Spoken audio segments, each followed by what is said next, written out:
ಧ್ವನಿ ನ್ಯೂಸ್ಗೆ ಸ್ವಾಗತ. ಡಿಸೆಂಬರ್ 8ರಿಂದ ಬೆಳಗಾವಿಯಲ್ಲಿ ಚಳಿಗಾಲ ಅಧಿವೇಶನ. ವಿಧಾನಸಭೆ ಸಭಾಧ್ಯಕ್ಷ ಖಾದರ್.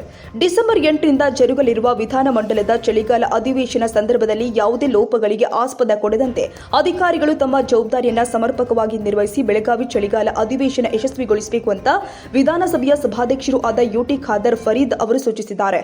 ಸುವರ್ಣ ವಿಧಾನಸೌಧದಲ್ಲಿ ಬುಧವಾರ ಜರುಗಿದ ಚಳಿಗಾಲ ಅಧಿವೇಶನ ಪೂರ್ವ ಸಿದ್ಧತಾ ಸಭೆಯ ಅಧ್ಯಕ್ಷತೆ ವಹಿಸಿ ಮಾತನಾಡಿದರು. ಡಿಸೆಂಬರ್ 8ರಿಂದ 20ರ ತನಕ ಜರುಗಲಿರುವ ಚಳಿಗಾಲದ ಅಧಿವೇಶನಕ್ಕೆ ನಿಯೋಜಿತ ಅಧಿಕಾರಿ ಸಿಬ್ಬಂದಿ ಬದ್ಧತೆಯೊಂದಿಗೆ ಕಾರ್ಯನಿರ್ವಹಿಸುವುದರ ಮೂಲಕ ಅಧಿವೇಶನ ಯಶಸ್ವಿಗೊಳಿಸಬೇಕು. ಅಧಿವೇಶನದ ಸಂದರ್ಭದಲ್ಲಿ ಎದುರಾಗುವ ಯಾವುದೇ ತೆರನಾದ ಸಮಸ್ಯೆಗಳನ್ನು ಕೂಡಲೇ ಸಂಬಂಧಿತರ ಗಮನಕ್ಕೆ ತಂದು ತರುವುದರ ಮೂಲಕ ಸಮಸ್ಯೆಗಳನ್ನು ಪರಿಹರಿಸಿಕೊಳ್ಳಬೇಕು ಎಂದಿದ್ದಾರೆ. ದೂರಸಂಪರ್ಕ ಮತ್ತು ನೆಟ್ವರ್ಕ್ ಸಮಸ್ಯೆಗಳು ತಲೆದೋರದಂತೆ ನಿಗಾ ವಹಿಸಬೇಕು. ಅಗತ್ಯವಿರುವ ಗಣಕ ಯಂತ್ರ ಸೇರಿ ಇತರ ವ್ಯವಸ್ಥೆಗಳನ್ನು ಮಾಡಿಕೊಳ್ಳಬೇಕು. ಅಧಿವೇಶನ ಸಂದರ್ಭದಲ್ಲಿ ಪ್ರತಿಭಟನಾಕಾರರಿಗೆ ಸೂಕ್ತ ಸ್ಥಳಾವಕಾಶವನ್ನು ಗುರುತಿಸುವುದರ ಜೊತೆಗೆ ಪ್ರತಿಭಟನಾ ಸ್ಥಳದಲ್ಲಿ ಅಗತ್ಯ ಸೌಲಭ್ಯ ಹಾಗೂ ಸೂಕ್ತ ಪೊಲೀಸ್ ಭದ್ರತೆ ಒದಗಿಸಲು ಕ್ರಮ ವಹಿಸಲು ಸೂಚಿಸಿದರು.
ತಮ್ಮೆಲ್ಲರಿಗೆ ಸ್ವಾಗತ.